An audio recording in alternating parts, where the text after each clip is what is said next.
आकाशवाणी मुंबई कौस्तुभ पटाईत प्रादेशिक बातम्या देत आहे. ठळक बातम्या. राज्य विधान परिषदेसाठीची द्वैवार्षिक निवडणूक बिनविरोध होण्याचा मार्ग मोकळा. प्रहार संघटनेचे प्रमुख बच्चू कडू यांचा शिवसेनेत प्रवेश. विधान परिषदेसाठी शिवसेनेकडून कडूंसह नीलम गोऱ्हे यांना उमेदवारी. शिवसेना उद्धव बाळासाहेब ठाकरे पक्षाचे उमेदवार अंबादास दानवे यांना काँग्रेसचा पाठिंबा जाहीर. आणि मध्य रेल्वेच्या उपनगरी मार्गांवर उद्यापासून वातानुकूलित गाड्यांच्या 108 फेऱ्या. राज्य विधान परिषदेच्या द्वैवार्षिक निवडणुकीतल्या 9 आणि पोटनिवडणुकीतल्या 1 अशा 10 जागांसाठी अर्ज भरण्याचा आज शेवटचा दिवस आहे. भाजपानं उमेदवारी दिलेले माधवी नाईक, सुनील कर्जतकर, संजय भेंडे, विवेक कोल्हे आणि प्रमोद जठार यांनी आज मुख्यमंत्री देवेंद्र फडणवीस यांच्या उपस्थितीत अर्ज भरला. प्रज्ञा सातव यांनीही आज भाजपाकडून पोटनिवडणुकीसाठी अर्ज भरला. काँग्रेसच्या आमदार म्हणून त्यांनी राजीनामा दिल्यानं ही जागा रिकामी झाली होती. राष्ट्रवादी काँग्रेसनं माजी आमदार झिशान सिद्दीकी यांना विधान परिषदेवर संधी दिली आहे. उपमुख्यमंत्री सुनेत्रा पवार, प्रदेशाध्यक्ष सुनील तटकरे यांच्या उपस्थितीत त्यांनी आज अर्ज भरला. शिवसेनेनं प्रहार संघटनेचे अध्यक्ष बच्चू कडू यांना उमेदवारी जाहीर केली आहे. त्यापूर्वी त्यांनी उपमुख्यमंत्री एकनाथ शिंदे यांच्या उपस्थितीत शिवसेनेत प्रवेश केला. प्रहार ही सामाजिक संघटना म्हणून कार्यरत राहणार असल्याचं बच्चू कडू यांनी यावेळी स्पष्ट केलं. शिवसेनेनं विधान परिषदेच्या उपसभापती नीलम गोऱ्हे यांना पुन्हा संधी देण्याचा निर्णय घेतल्याचं शिंदे यांनी बातमीदारांशी बोलताना जाहीर केलं. शिवसेना उद्धव बाळासाहेब ठाकरे पक्षानं विधान परिषदेतले माजी विरोधी पक्षनेते अंबादास दानवे यांना पुन्हा एकदा संधी दिली आहे. यावर नाराजी व्यक्त करत काँग्रेसनं उमेदवार देण्याची तयारी दर्शवली होती. त्यामुळे काँग्रेस नेत्यांचं मन वळवण्यासाठी उद्धव ठाकरे यांच्या वतीनं खासदार अनिल देसाई, आमदार अनिल परब आणि मिलिंद नार्वेकर यांच्यासह अंबादास दानवे यांनी काँग्रेस प्रदेशाध्यक्ष हर्षवर्धन सपकाळ, विधिमंडळ गटनेते विजय वडेट्टीवार, सतेज पाटील यांची मुंबईत गांधी भवनात भेट घेतली. त्यानंतर वेगळा उमेदवार न देण्याचा निर्णय सपकाळ यांनी वार्ताहर परिषदेत जाहीर केला. आगामी सर्व निवडणुका एकत्र लढवण्याचा निर्णय महाविकास आघाडीमध्ये झाल्याचं त्यांनी यावेळी जाहीर केलं. यामुळे राज्यातली विधान परिषदेची निवडणूक बिनविरोध होणार असल्याचं जवळपास स्पष्ट झालं आहे. यावेळी सपकाळ म्हणाले, पुढच्या ज्या 2028च्या आणि 29च्या पूर्वीचे जे काही निर्णय आहेत त्या निर्णयामध्ये काँग्रेस पक्ष प्राधान्याने प्रतिनिधित्व करेल अशी देखील आज आमच्या तिन्ही मित्र पक्षांच्या सोबत चर्चा झाली. येणाऱ्या काळात आम्ही सोबत राहू आणि या निवडणुकीमध्ये काँग्रेस पक्षाचा जो पाठिंबा आहे हा माजी विरोधी पक्षनेते अंबादासजी दानवे यांना उमेदवार म्हणून राहील. राष्ट्रसंत तुकडोजी महाराज यांच्या जयंतीनिमित्त आज त्यांना आदरांजली वाहण्यात येत आहे. मुंबईत महाराष्ट्र लोकभवन इथं राज्यपाल जिष्णू देव वर्मा यांनी तुकडोजी महाराजांच्या प्रतिमेला पुष्पांजली अर्पण करून अभिवादन केलं. मंत्रालयात तसंच सर्व जिल्हा मुख्यालयांमध्ये राष्ट्रसंत तुकडोजी महाराज यांच्या प्रतिमेला पुष्पहार अर्पण करून आदरांजली वाहण्यात आली. मुख्यमंत्री देवेंद्र फडणवीस यांनी मुंबईत वर्षा निवासस्थानी तुकडोजी महाराजांच्या प्रतिमेला पुष्पहार अर्पण करून वंदन केलं. उपमुख्यमंत्री एकनाथ शिंदे आणि सुनेत्रा पवार यांनीही समाजमाध्यमांवर तुकडोजी महाराजांना आदरांजली वाहिली आहे. पोलीस महासंचालक पदकासाठी यंदा रत्नागिरीतल्या 9 पोलीस अधिकारी आणि कर्मचाऱ्यांची निवड झाली आहे. यात रत्नागिरी शहर पोलीस ठाण्याचे पोलीस निरीक्षक यांच्यासह सहाय्यक पोलीस फौजदार, नागरिक हक्क संरक्षण पथकातले पोलीस हेड कॉन्स्टेबल तसंच महिला पोलीस शिपाई यांचा समावेश आहे. बलात्कारामुळे गर्भधारणा झाल्यास पीडितेच्या गर्भपातासाठी कोणतीही कालमर्यादा नसावी असं सर्वोच्च न्यायालयानं आज स्पष्ट केलं. केंद्र सरकारनं कायद्यात आवश्यक सुधारणा करून बलात्कार पीडितांना 20 आठवड्यानंतरही गर्भपाताची परवानगी देण्याबाबत विचार करावा असे निर्देश न्यायालयानं दिले आहेत. सरन्यायाधीश न्यायमूर्ती सूर्यकांत आणि न्यायमूर्ती जॉयमल्ल बागची यांच्या पीठासमोर 15 वर्षीय पीडितेच्या 30 आठवड्यांच्या गर्भपाताबाबत सुनावणी झाली. एम्सनं या गर्भपाताला विरोध करणारी याचिका दाखल केली होती. गर्भपाताची परवानगी नाकारल्यास पीडितेला जन्मभर मानसिक आघात सहन करावा लागेल.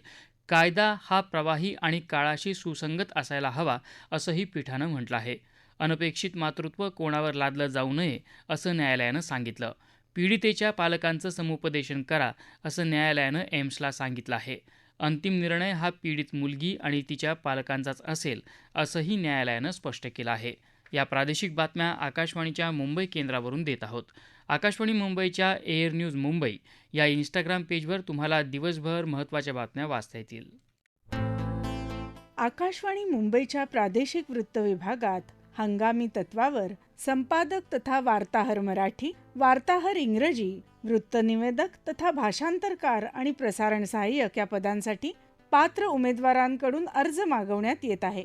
सर्व पदांसाठीची पात्रता, अर्ज, प्रवेश शुल्क तसंच निवडी संबंधीचा तपशील newsonair.gov.in/vacancies या संकेतस्थळावर उपलब्ध आहे. अर्ज करण्याची अखेरची तारीख आहे 30 एप्रिल 2026. त्वरा करा आणि लगेच अर्ज पाठवा. प्रादेशिक बातमीपत्रात आपलं पुन्हा एकदा स्वागत. महाराष्ट्र दिनाचं औचित्य साधून मुंबई उपनगरीय रेल्वे मार्गांवर वातानुकूलित आणि 15 डब्यांच्या गाड्यांच्या फेऱ्या वाढणार आहेत. मध्य रेल्वेच्या हार्बर मार्गावर छत्रपती शिवाजी महाराज टर्मिनस ते पनवेल मार्गावरून धावणाऱ्या 14 नॉन एसी गाड्या आता एसी म्हणून चालवल्या जातील. या बदलानंतर मध्य रेल्वेवर एसी उपनगरी गाड्यांच्या फेऱ्यांची एकूण संख्या 108 होणार आहे.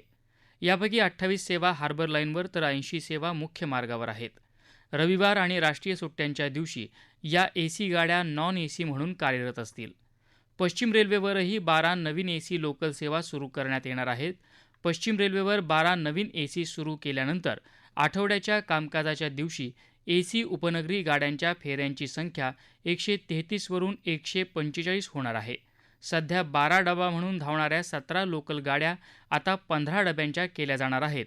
यामुळे पश्चिम रेल्वेवर 15 डब्यांच्या गाड्यांची संख्या 227 वरून 244 होणार आहे.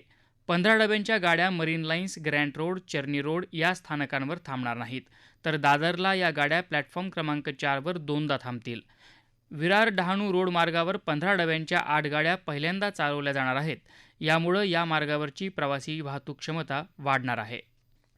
पुण्यात कोंढवा इथं गंगाधाम परिसरात एका जलशुद्धीकरण प्रकल्पातल्या टाकीतून मध्यरात्री क्लोरीन वायूची गळती झाली.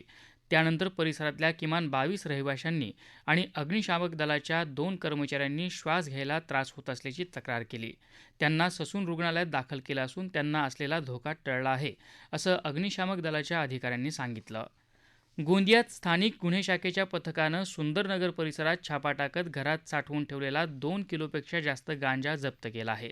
या प्रकरणी एका आरोपीला अटक करण्यात आली असून 2 आरोपी अद्याप फरार आहेत. नांदेडमध्ये विजेच्या धक्क्यानं 2 तरुणांचा मृत्यू झाला. ही घटना धर्माबाद तालुक्यातल्या रत्नाळी इथं काल घडली. हे 2 तरुण विहिरीत पोहत असताना विहिरीत विद्युत प्रवाह उतरल्यानं दोघांचाही मृत्यू झाला. झारखंडमध्ये पश्चिम सिंहभूमजवळ सारंडा जंगलात सुरक्षा दलांशी झालेल्या चकमकीत एक माओवादी ठार झाला. ठार झालेला इस्रायलपुरती या माओवाद्यावर 1 लाख रुपयांचं बक्षीस होतं. कोब्रा 209 बटालियनसह सुरक्षा दलांची संयुक्त मोहीम गेल्या 2 दिवसांपासून ऋतुगुटू, तुनबेदा आणि बोरोई या भागात सुरू होती. IPL क्रिकेटमध्ये आज गुजरात टायटन्सचा सामना रॉयल चॅलेंजर्स बंगळुरू बरोबर होणार आहे. हा सामना अहमदाबादमध्ये संध्याकाळी 7:30 वाजता सुरू होईल. काँग्रेस नेते पवन खेरा यांचा अटकपूर्व जामीन गुवाहाटी उच्च न्यायालयानं फेटाळल्याच्या निर्णयाला आव्हान देणाऱ्या याचिकेवरला निर्णय सर्वोच्च न्यायालयानं राखून ठेवला आहे. न्यायमूर्ती JK माहेश्वरी यांच्या अध्यक्षतेखालच्या पीठानं हा निर्णय दिला आहे. राज्यात वाढत्या तापमानाच्या पार्श्वभूमीवर उष्माघाताच्या रुग्णसंख्येत वाढ होत असल्यानं आरोग्य विभाग बारकाईनं लक्ष ठेवून आहे. विदर्भात उष्णतेची लाट असून अकोला जिल्ह्यात आत्तापर्यंत उष्माघाताच्या सर्वाधिक म्हणजे 72 रुग्णांची नोंद झाली. नंदुरबार जिल्ह्यात आत्तापर्यंत 14 रुग्ण आढळले आहेत. नाशिकमध्ये 6, गडचिरोली आणि रत्नागिरी इथं प्रत्येकी 4 तर अहिल्यानगरमध्ये 3 रुग्णांची नोंद झाली. छत्रपती संभाजीनगर जिल्ह्यात गेल्या 2 दिवसात उष्माघात सदृश लक्षणं असलेल्या 12 रुग्णांवर उपचार करण्यात आले. ठळक बातम्या पुन्हा एकदा. राज्य विधान परिषदेसाठीची द्वैवार्षिक निवडणूक बिनविरोध होण्याचा मार्ग मोकळा. प्रहार संघटनेचे प्रमुख बच्चू कडू यांचा शिवसेनेत प्रवेश. विधान परिषदेसाठी शिवसेनेकडून कडूंसह नीलम गोऱ्हे यांना उमेदवारी. शिवसेना उद्धव बाळासाहेब ठाकरे पक्षाचे उमेदवार अंबादास दानवे यांना काँग्रेसचा पाठिंबा जाहीर. आणि मध्य रेल्वेच्या उपनगरी मार्गांवर उद्यापासून वातानुकूलित गाड्यांच्या 108 फेऱ्या. याबरोबरच आकाशवाणी मुंबई केंद्रावरचं हे प्रादेशिक बातमीपत्र संपलं. पुन्हा भेटूया संध्याकाळी 5 वाजता आकाशवाणी मुंबईच्या पुढच्या बातमीपत्रात. नमस्कार.